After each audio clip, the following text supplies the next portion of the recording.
بسم اللہ الرحمن الرحیم۔ محترم ناظرین، السلام علیکم ورحمۃ اللہ وبرکاتہ۔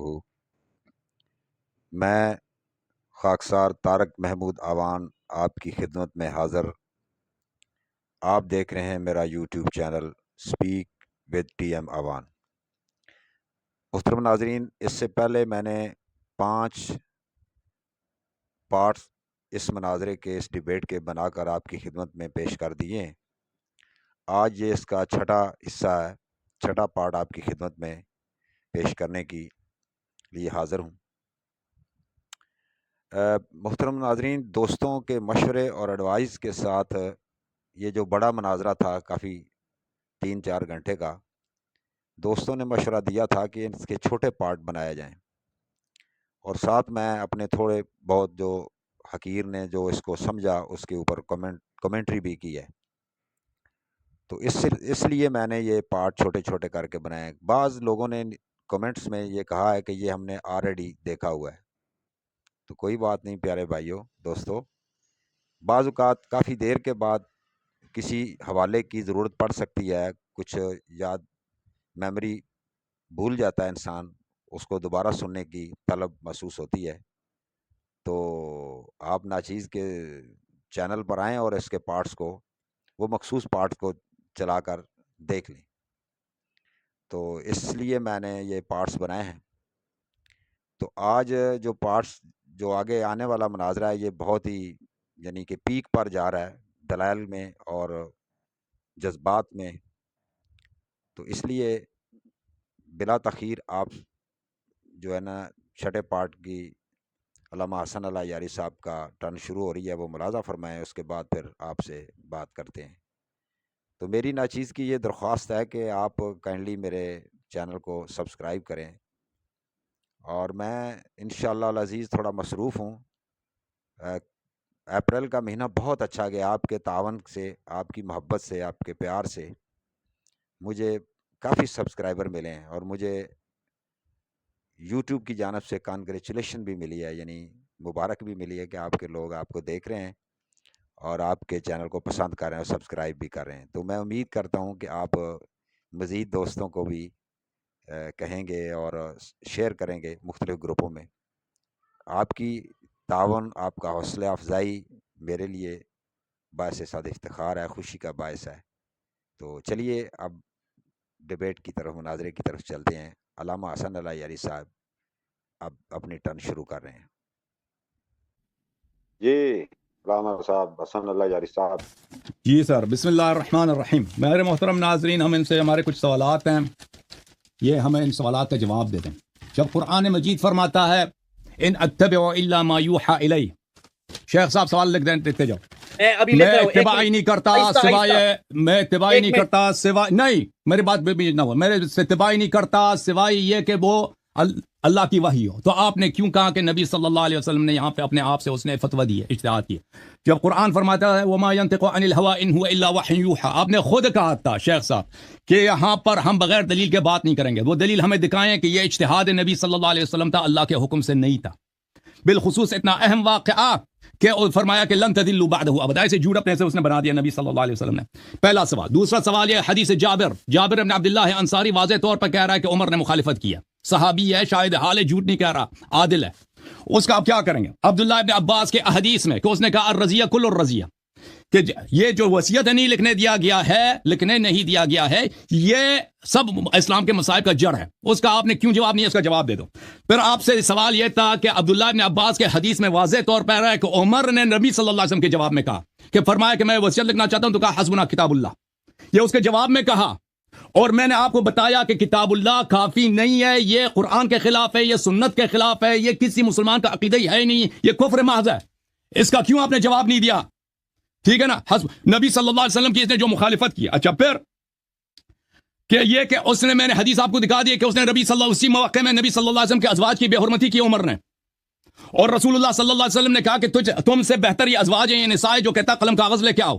ٹھیک ہے نا، ثابت ہو گیا کہ ازواج عمر سے بہتر ہیں، اور عمر نے ازواج کی بے حرمتی کی ہے نبی صلی اللہ علیہ وسلم کے بارگاہ میں، نبی کے بارگاہ میں ان کے فیملی کے بے حرمتی کرنا یہ کفر ہوتا ہے۔ اس کا جواب دینا ذرا، کیوں جواب نہیں دیا آپ نے؟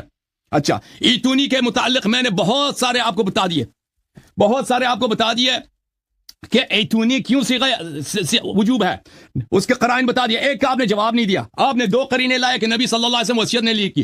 تو میں نے اب حدیث ابھی بخاری کی حدیث آپ کو دکھانے لگا تھا کہ صحابہ گئے نبی فذهبوا يردون علیہ، نبی صلی اللہ علیہ وسلم کی باتوں کو رد کرنا شروع کر دیا انہوں نے. اور نبی صلی اللہ علیہ وسلم نے کہا کہ جو میں جس حالت میں ہوں آپ سے جس ترک کتابت میں آپ بلا رہے ہیں وہ بہتر ہے، اور پھر میں مزید اس کو دکھاؤں گا. اچھا تو آپ کے پاس کوئی قرینہ نہیں ہے کہ ایتونی کا ترک، ایتونی جو ہے اس میں ترک کا جواز ہے، بلکہ میں نے واضح دکھا دیا کہ ایتونی وجوب کے لیے ہے. اچھا اس کے علاوہ آپ نے کہا کہ آپ نے ثابت کیا، آپ کیوں جھوٹ کہہ رہے ہیں کہ امیر المؤمنین علیہ السلام نے بھی بولا ہے حسبنا کتاب اللہ؟ آپ کس حدیث میں لکھا ہے؟ یہ شخص کتنا جھوٹا ہے، کتنا وضع ہے، وضع کر رہا ہے، جھوٹ کر رہا ہے، فیبریکیٹ کر رہا ہے. کہتا ہے میں نے ثابت کر دیا کہ علی علیہ السلام، حسن حسین علیہ السلام نے بھی بولا ہے حسبنا کتاب اللہ. کسی کتاب میں دکھاؤ کہ کوئی ضعیف حدیث دکھاؤ، جھوٹا آدمی. آپ نے کہا میں نے ثابت کیا ہے کہ حجرہ جو ہے اہل بیت نے بھی بولا ہے، اور امام حسن امام حسین علی علیہ السلام. کسی حدیث میں دکھاؤ، کسی حدیث میں. یہ سوالات لکھتے جاؤ، ایک سوال کا بھی اس کے پاس جواب نہیں ہے یہ شخص.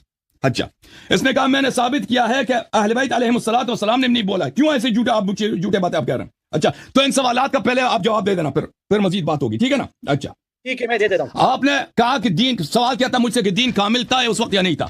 جی ہاں، ہمارے مذہب کے مطابق دین کامل تھا دین، لیکن دین میں ایسے مسائل تھے جن کی تاکید کرنا ضروری ہے. امیر المؤمنین علیہ السلام کی امامت اور اہل بیت طاہرین علیہ السلام کی امامت کے متعلق اگر امت مان لیتے تو امت والے کبھی گمراہ نہ ہوتے. اچھا تو آپ نے کہا کہ عمر سے خطاب تھا تو اماموں کو کی دیا جائے. تو اس کا جواب یہ ہے میرے بھائی کہ ابھی میں آپ کے خدمت میں پڑھنے لگا تھا کہ وقت ہمارا ختم ہو گیا تھا پچھلے پروگرام میں.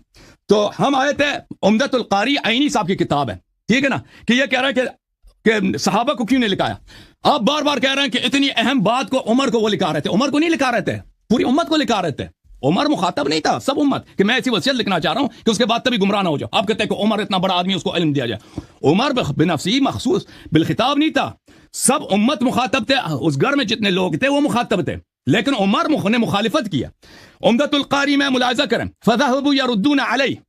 صحابہ نے شروع کیا، یہ بخاری کی حدیث ہے، صحابہ نے شروع کیا نبی صلی اللہ علیہ وسلم کی طرف گئے اور اس پہ کو رد کرنا کہ تو غلط کہہ رہا ہے تو. اچھا اس کو رد کرنا. اچھا یہ صحابہ کا کفر ہے کہ نہیں بھائی؟ کفر ہے نہیں صحابہ کا. اچھا قالت دعونی ای اترکونی، مجھے چھوڑ دو، تم مجھے کیوں اس طرح مجھے ستا رہے ہو؟ ما انا فی خیر ما انا فی من المراقبۃ والتعہب للقاء اللہ عز وجل. جو میں عبادت کر رہا ہوں، اللہ کے ذکر میں ہوں، جس حالت میں ہوں، یہ میرے لیے بہتر ہے. فإنه افضل من الذي تدعونني الیہ من ترک الکتابہ.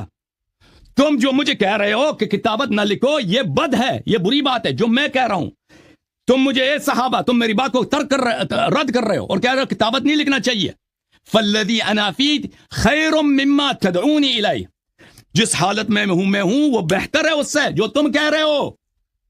ولہذا قال ابن عباس، اسی لیے ابن عباس نے کہا ان الرضی کل الرضی ما حال بین رسول اللہ صلی اللہ علیہ وسلم. عبداللہ ابن عباس نے کہا تو صحابہ کا کفر ثابت ہوا یا نہیں ہوا بھائی؟ جو نبی صلی اللہ علیہ وسلم کے گھر میں جا کر اس کے آنکھ میں آنکھ ملا کر اس کو رد کر رہے ہیں، یہ مسلمان ہیں یا کافر ہیں؟ اللہ سے ڈرتے ہیں، روز جزا پہ ان کا ایمان ہے کوئی؟ ان کا لیڈر کون ہے؟ ان کا لیڈر عمر بن الخطاب ہے. اسی صحابہ کے ٹولے کا گروہ کا لیڈر عمر بن الخطاب ہے. اچھا آپ نے کہا کہ اماموں کے نام اماموں کو کیوں دیا؟ ارے اسی حدیث میں ہے، وہاں پہ صحابہ مخلص صحابہ بھی تھے. ہمارا عقیدہ نہیں ہے کہ سب صحابہ کافر تھے، کچھ صحابہ کافر تھے، کچھ صحابہ مسلمان مومن مخلص بھی تھے. اسی حدیث بخاری میں کہ کچھ صحابہ کہہ رہے تھے، نساء بھی کہہ رہے تھے کہ وصیت لکھنے دو. تو رسول صلی اللہ علیہ وآلہ وسلم نے وہ لوگ جو نبی صلی اللہ علیہ وسلم کی بات کو رد نہیں کر رہے تھے ان کو رات کو بلایا، ان کو وصیت لکھوایا. ٹھیک ہے نا؟ کہنا کہ بھئی علی علیہ السلام کو کیا ضرورت ہے یا حسن حسین کو کیا ضرورت ہے، ان کو کیوں نام لکھوایا؟ تو یہ اسی کا کتاب سلیم کی حدیث میں ہے کہ وہاں پہ صحابہ بھی موجود تھے. تو آپ کو اتنی جہالت ہے. اچھا آپ نے کہا کہ اگر حضرت علی علیہ السلام وہاں پہ نہیں تھے تو حضرت علی علیہ السلام کی اہمیت ہی نہیں ہے، اور اگر تھے تو انہوں نے کیوں تلوار کیوں نہیں اٹھائی ہے؟ بھائی پہلے بات یہ ہے کہ کسی روایت کسی حدیث میں نہیں ہے کہ وہ تھے یا نہیں تھے. ٹھیک ہے نا؟ میں عرض کر رہا ہوں اگر آپ کہتے ہیں وہ وہاں پہ تھے تو ثابت کرو. ہمارا ادعا نہیں ہے کہ وہ تھے یا نہیں تھے. ٹھیک ہے نا؟ ہم کہتے ہیں تھے یا نہیں تھے. اگر نہیں تھے تو کیوں وصیت ان کے لیے تھی نہیں بھائی؟ وصیت ان کی ولایت عہدی ہے، وصیت تو ان کے لیے بقیہ امت کے لیے ہے. وہ ان کا تو کل ایمان ہے، ان کو کیا ضرورت ہے؟ ٹھیک ہے نا؟ وصیت تو دوسروں کے لیے ہے، وہ تو ہادی کل ہے. وصیت تو دوسروں کے لیے تاکہ ان کی امامت کو مان لیں. ٹھیک ہے نا؟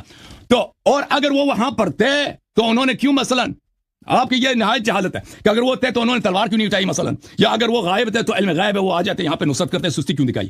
بھئی وہ رسول صلی اللہ علیہ وسلم کے حکم کے تابع ہیں, رسول صلی اللہ علیہ وسلم سے کوئی مخالفت نہیں کرتے.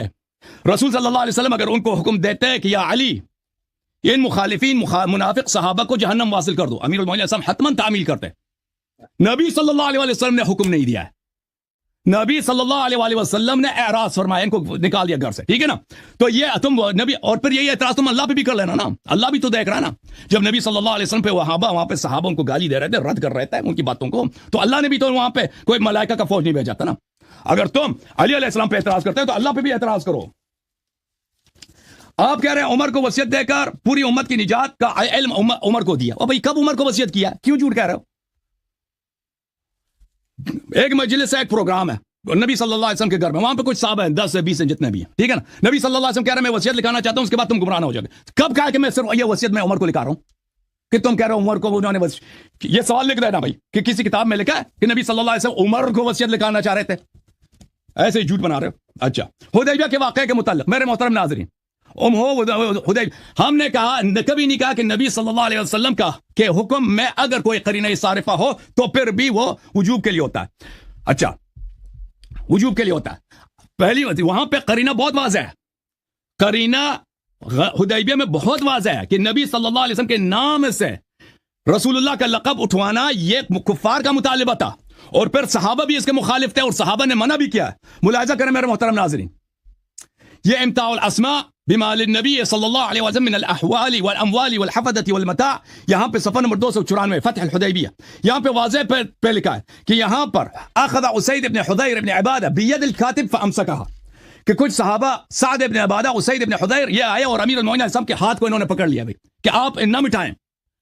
جب وہاں صحابہ کا بھی یہ قول تھا کہ آپ نہ لکھیں نہ مٹائیں اور روکا ہے, جب آپ کی اپنی کتابوں میں موجود ہے, یہ سیرہ حلبیہ میں بھی یہی ہے ہاں کہ صحابہ نے روکا تھا امیر المومنین علیہ السلام کو مٹانے سے. پھر یہ وہ کافر کا مطالبہ تھا, پیغمبر صلی اللہ علیہ وسلم کا اپنا مطالبہ نہیں تھا. جی محترم ناظرین, آپ نے علامہ حسن اللہ یاری صاحب کا بیان سنا, ان کے استدلال کو آپ نے بغور دیکھا, محسوس کیا. تو انہوں نے 5-6 ایسے سوالات ہمارے سامنے رکھے کہ جناب مولانا عبد الحلیم صاحب ان کو ٹچ نہیں کر رہے, جواب نہیں دے رہے. وہ بڑے اہم سوالات ہیں کہ وہ جو انہوں نے سوالات ریز کیے وہ کیوں نہیں آپ اس کو اگنور کر رہے ہیں. تو آپ نے دیکھا کہ اس میں وہ انہوں نے سوالات رکھے ہیں, بڑے جامع ہیں, بڑے وزن والے ہیں. دوبارہ ان سوالات کو, انہی دلائل کو علامہ حسن اللہ یاری صاحب نے اس کا تکرار کیا, اظہار کیا, اور اپنے فریق مخالف علامہ مولانا عبد الحلیم صاحب سے یہ مطالبہ کیا کہ مجھے ان کے جوابات دیں. تو دیکھتے ہیں کہ اب مولانا عبد الحلیم صاحب اس کا رد کیا کرتے ہیں, کیا جواب دیتے ہیں کہ جو علامہ حسن اللہ یاری صاحب نے پوائنٹ ریز کیے ہیں. تو آئیے مولانا عبد الحلیم صاحب کے جواب سنتے ہیں. اچھا, بسم اللہ الرحمن الرحیم. طارق بھائی جی جی میرا وقت شروع ہو گیا. اچھا, ایک سوال کا انشاءاللہ جواب دوں گا, ایک سارے لکھے ہوئے ہیں انشاءاللہ, ٹھیک ہے. اچھا, اس کا پہلا جواب, پہلا سوال کہ ثابت کرو اجتہاد تھا. میں نے ثابت کر دیا کہ آپ صلی اللہ علیہ وسلم کا اجتہاد تھا, کیونکہ آپ صلی اللہ علیہ وسلم نے لکھوانا چھوڑ دیا, کیونکہ اگر لکھواتے پوری امت گمراہ نہ ہوتی, پوری امت گمراہ ہوئی. کئی سنی بھی گمراہ ہیں, کئی شیعہ فرقے بھی گمراہ ہیں, تو گمراہی واقع ہوئی, اس کا مطلب یہ ہے کہ نہیں لکھی گئی, ٹھیک ہے. اچھا, دوسری بات, اس نے کہا کہ جابر رضی اللہ تعالیٰ عنہ کی حدیث, میں نے کہا وہ جابر رضی اللہ تعالیٰ عنہ کی تعبیر ہے اپنی, اور اگر تعبیر ٹھیک ہو یا غلط اس سے بات نہیں ہے. بات یہ نہیں ہے کہ تعبیر ٹھیک ہے یا غلط ہے, بات یہ ہے کہ کیا ہم دوسرے آدمی کی تعبیر لے کر کفر کا فتویٰ لگا سکتے ہیں؟ نہیں. تیسری بات, اس نے کہا کہ وصیت آل بیت کی وجہ سے ہے, وصیت آل بیت کی وجہ سے ہے, وصیت منع ہوئی صحابہ کی وجہ سے.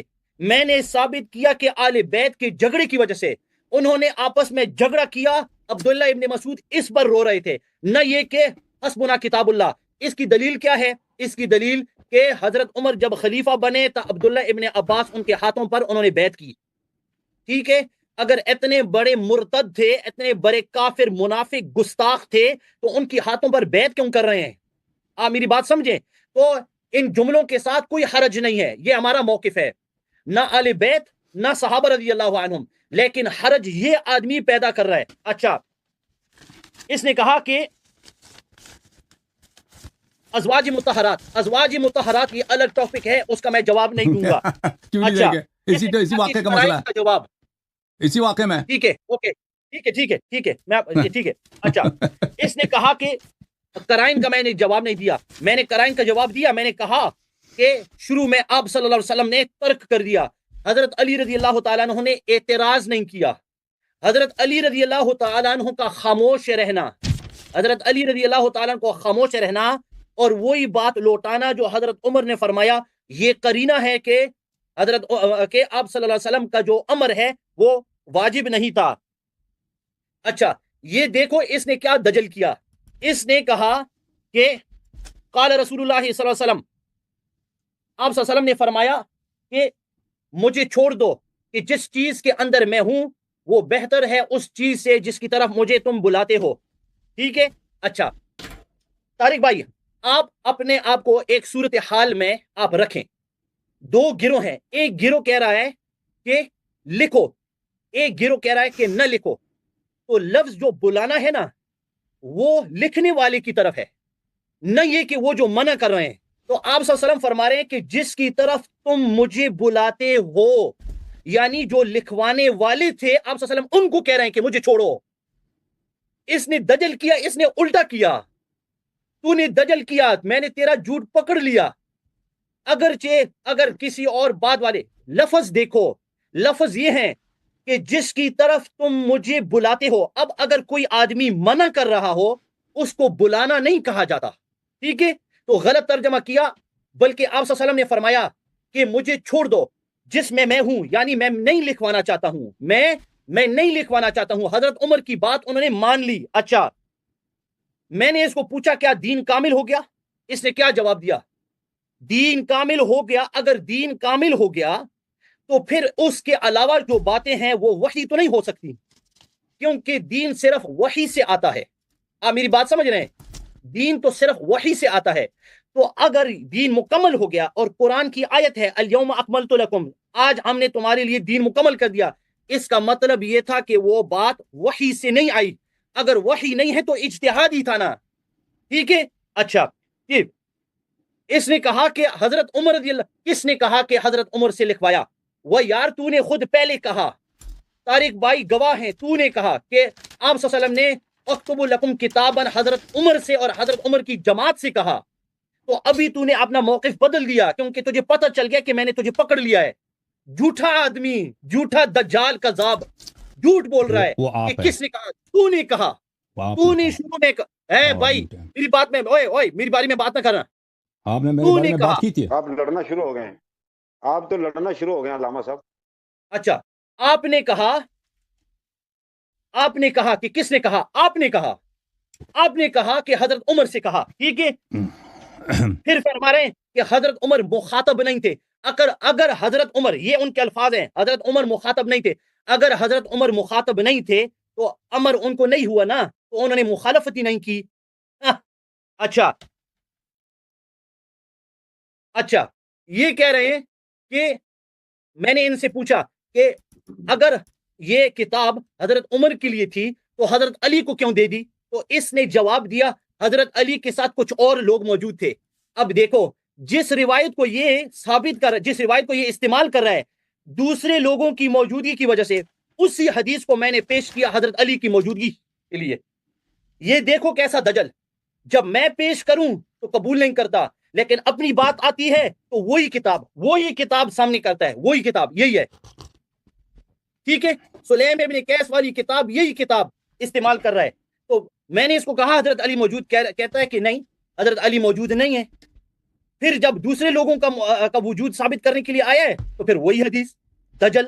اچھا، پھر کہہ رہا ہے کہ میں نے اس کو کہا کہ اگر حضرت علی موجود نہیں تھے تو حضرت علی جس طرح تمہارا استغاثہ ہوتا ہے جب تمہیں مار پڑتی ہے مناظروں کے اندر تو تم استغاثہ کرتے ہو، تو حضرت علی سن سکتے ہیں. حضرت علی آپ صلی اللہ علیہ وسلم کے قول کو کیوں نہیں سنا؟ تو اس نے کہا اللہ بھی سنتے ہیں. استغفر اللہ، خالق اور مخلوق کے درمیان وہ مشابہت کر رہا ہے، خالق اور مخلوق کے درمیان تشبیہ کر رہا ہے. اللہ تعالیٰ کو خالق ہے، تم اللہ تعالیٰ پر قیاس کیوں کر رہے ہو؟ استغفر اللہ. اچھا استغفر اللہ. پھر اس نے کہا اچھا تو میں نے ثابت کر لیا الحمدللہ کہ کس نے وہ جملہ جو حضرت عمر نے فرمایا، حضرت علی نے بھی وہی جملہ فرمایا. اگر کفر کا فتویٰ حضرت عمر پر، کفر کا فتویٰ حضرت علی پر. جھگڑا کس نے کیا؟ حضرت عمر نے نہیں کیا، آل بیت نے کیا. میں نے یہ بھی ثابت کیا کہ اس کی کوئی دلیل سے یہ ثابت نہیں ہوتا کہ حضرت علی، حسن اور حسین اس اہل بیت، یہ جو لفظ ہے اس اہل بیت سے خارج ہیں. اس اہل بیت سے ان کو خارج کرو، ان کو نکالو. میں نے دخول ثابت کر دیا تیری 3 کتابوں سے، تیری 3 کتاب. اچھا یہ کہ اس نے یہ کہا کہ ان کتابوں میں یہ نہیں ہے کہ یہ آخری بیماری تھی، یعنی وہی مجلس تھی. ٹھیک ہے، اگر وہ مجلس نہیں تھی تو ثابت کر اور مجالس تھی، تو مجالس سر. اچھا میرا یہ سوال بنیادی سوال ہے اور یہ آخر تک یہ سوال رہے گا کہ اتنی بڑی مصیبت میں حضرت علی نے آپ صلی اللہ علیہ وسلم کو کیا فائدہ دیا؟ اتنی بڑی مصیبت جس کو عبداللہ ابن عباس رو کر کہہ رہے ہیں. حضرت علی مرنے کے بعد شیعوں کو ایران میں اور عراق میں اور 12ویں امام کو وہ غار میں، ان سب کو تو مدد دینا ہے، لیکن جب مدد کا وقت تھا تو حضرت علی رضی اللہ تعالیٰ نے انہیں کو کچھ نہیں کیا. توبہ توبہ توبہ، لا الہ الا اللہ. اتنا بڑا ظلم، اتنی بڑی گستاخی. پھر کہتے ہیں ہم 12 اماموں کو مانتے ہیں. اس کو ماننا کہا جاتا ہے، اس کو ماننا کہا جاتا ہے، ہاں اس کو ماننا کہا جاتا ہے. اچھا کتنا وقت باقی ہے؟ 1 منٹ. اچھا آخری بات، اس نے کہا کہ حسبنا کتاب اللہ کس کا مذہب ہے؟ میں آپ کو دکھاتا ہوں کہ کس کا مذہب ہے. حسبنا کتاب اللہ تیرے امام کا مذہب ہے. یہ ہے علل الشرائع صدوق کی. دیکھو وہ کیا کہتے ہیں، کہتے ہیں کہ پوری حدیث پڑھنا بھائی، جیسے میں پوری حدیث پڑھتا ہوں. اچھا باب ہے العلة التي من اجلها نهى رسول الله صلی اللہ علیہ وسلم یوم خیبر عن اکل لحوم حمر الاہلیہ وعلة تحریم البغال. ٹھیک ہے، خچروں کے جو گدوں کے گوشت حرام کر دیا. ٹھیک ہے، تو قال حدثنا سعد بن عبد الله قال حدثنا محمد بن الحسين عن ابن ابي عمير عن ابن عدينة عن زرارة ومحمد بن مسلم عن ابي جعفر رضي الله تعالى عنه قال سألته، میں نے حضرت جعفر رضی اللہ تعالیٰ عنہ پوچھا. اب ختم ہوا ہے، ختم. اوکے اب ختم ہوا ہے جی.